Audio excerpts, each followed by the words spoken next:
حضرت عیسیٰ علیہ السلام اللہ کی بارگاہ میں آپ نے دعا کی تھی کہ اللہ مجھے نبی اکرم صلی اللہ علیہ وسلم کا امتی ہونے کا شرف عطا فرما۔ تو وہ دعا قبول ہوئی اور آپ امتی کی حیثیت سے ہی تشریف لائیں گے۔ البتہ آپ کی نبوت ختم نہیں ہوئی، سلب نہیں ہوئی، کسی نبی کی نبوت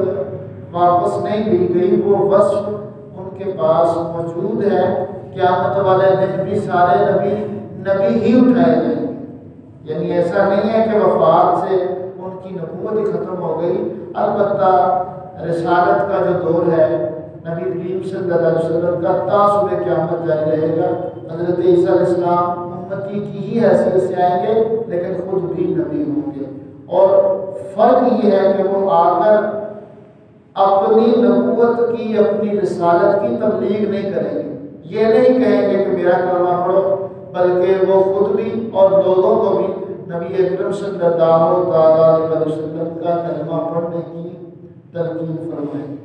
اتباع امام مہدی کی نہیں ہوگی، اتباع نبی پاک کی ہوگی۔ امام مہدی جب موجود ہوں گے تو حضرت عیسیٰ علیہ السلام کے پیچھے امام مہدی چلیں گے،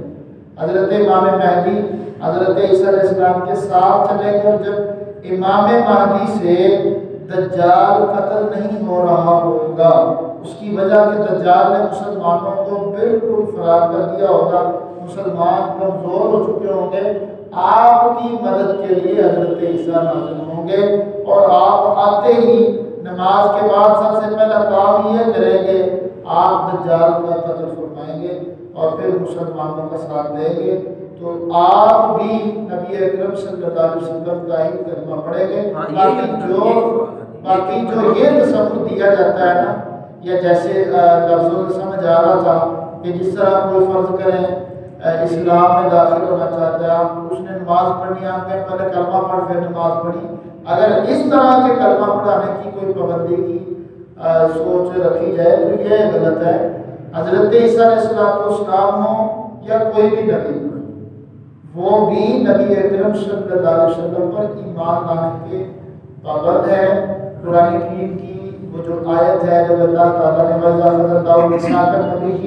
نبیوں سے وعدہ لیا عالم ارواح کے اندر، تو وہاں لفظ کیا ہے؟ ثم جاءکم رسول مصدق لما معکم لتؤمنن بہ، کہ جب تمہارے پاس نبی آخر آ جائیں تمہاری تصدیق کرنے والے، تو تم نے ان پر ایمان لانا ہے، تم نے ان پر ایمان لانا ہے۔ لیکن اس کے باوجود نبوت کے اندر سارے نبی برابر ہیں، نبوت کے اندر سارے نبی برابر ہیں، رسالت کے اندر سارے رسول برابر ہیں۔ البتہ دیگر کمالات کی وجہ سے اللہ تعالیٰ نے جن کو زیادہ کمال عطا فرمائے وہ اپنے کمالات کی وجہ سے ایک دوسرے پر فضیلت کرتے ہیں۔ تیسرے پارے کی پہلی آیت ہے تِلْكَ الرُّسُلُ فَضَّلْنَا بَعْضَهُمْ عَلَىٰ بَعْضٍ، یہ میرے رسول ہیں، ایک دوسرے پر میں نے ان کو کمالات کے حساب سے فضیلت عطا فرمائی۔ مِنْهُمْ مَنْ كَلَّمَ اللَّهُ وَرَفَعَ بَعْضَهُمْ دَرَجَاتٍ، کچھ وہ ہیں کہ جن کو اللہ تعالیٰ نے اپنے ساتھ ڈائریکٹ کلام کرنے کا شرف عطا فرمایا، جیسے موسیٰ کلیم اللہ، وَرَفَعَ بَعْضَهُمْ دَرَجَاتٍ، اور کچھ وہ ہیں کہ جن کے بہت بلند درجات فرمائے۔ تو بعض درجات سے مراد یہاں پر امام راضی کے بقول نبی اکرم صلی اللہ علیہ وسلم کی ذات